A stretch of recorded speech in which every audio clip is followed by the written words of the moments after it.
Hey pal parents, it's Mr. Kram. I'm going to take a few minutes this week to show you what the area model for multiplication is. Luckily, it's super easy.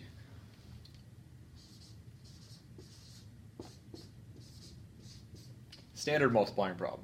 And they are going to draw the equivalent of an area rug. And I realize this is a really bad rectangle, but we're going to roll with it. On the top, 238. They just have to expand that. 238. So, 238. All right. All we're going to do is just divide that. We got the row for the hundreds, the row for the tens, and the row for the ones. Now, on the side, just like area side times side, here, we're doing side times side. And since we use this on top, this is going to come down to the side. 24. 24. Tens and ones, and I want to put a line to divide them.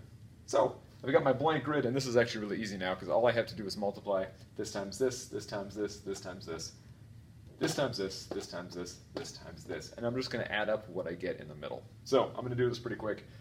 2 times 2 is 4, 3 zeros, 4,000. 20 times 30 is 600, 160, 800,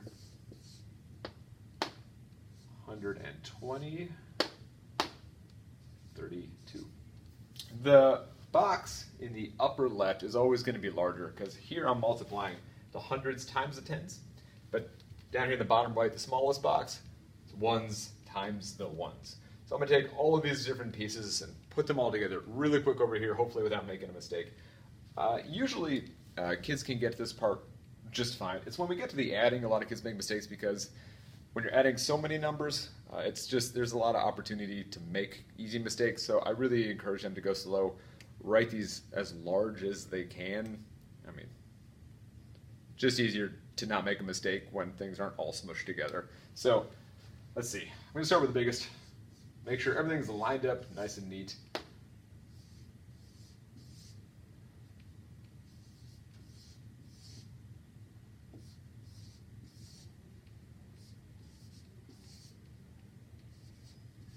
Okay, so when I add these all together, 2, say 5, 11, 6, 7, 15, 16, 17, 5,712. I hope I did not mess that up. But this is area model because really we are side times side finding out the area of this. Expanded form on top, expanded form on the side, multiply all the parts together, and get your answer. All right, so I'm going to move on to the challenge. And the challenge this week, in 5th grade, for instance, we do work with standard measurement units, feet, yards, miles, and such. And we do work with area, so the challenge is going to involve both. I really want them to find the biggest rug in your house and measure it with either a ruler, by feet, or if they have, measuring tape and can do feet, either one. I want them to measure an area rug and to actually do, hopefully 2-digit by 2-digit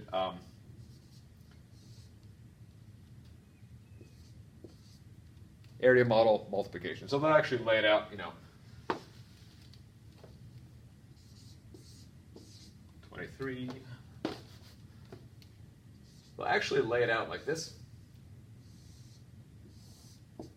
Add up all the parts in the middle and figure out the area of that rug. And actually, if you can do the same thing, and then meet with your student and figure out if your answers match. And if they don't, have a really good conversation as to why. Go step by step, figure it out, who did what where, what possible thing went wrong. It's just a good conversation to have.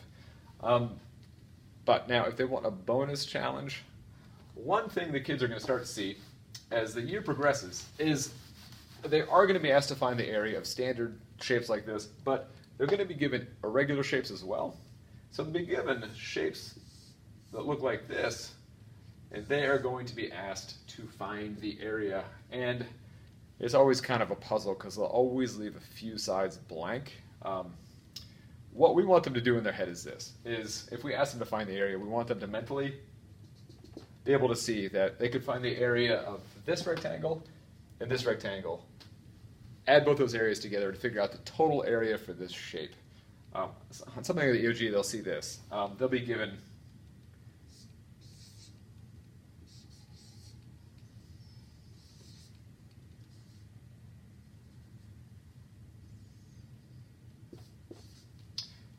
these mystery measurements, and they'll have to be able to see, all right, this entire thing is 10, this part is 6, which means this mystery part must be 4.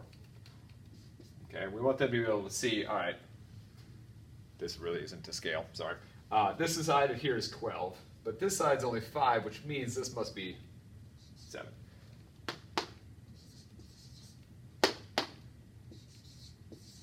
This plus this, 78 square feet. Okay, that is where we want them to be.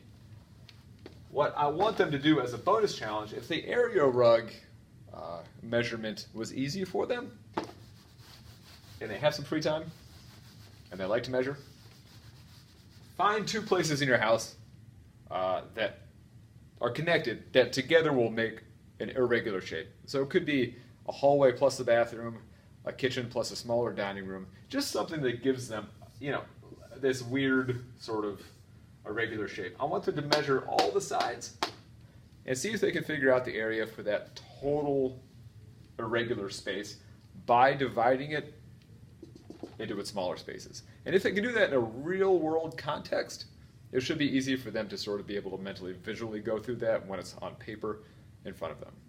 So this video is kind of long, I'm sorry. Area model for multiplication, it's easy. I want the kids to be able to find the area of a rug in their house or a room in square feet by measuring themselves. And if you could do the same thing and then see if your answers match, that's awesome. And if they can measure an irregular space in their house and figure out the area for both those spaces put together, that's exactly where they need to be, sort of near the end of the year. So if you have any questions or this didn't make any sense, please let me know. I would love to be able to help. So thank you again for spending time with your kids, and yes, have a good Wednesday.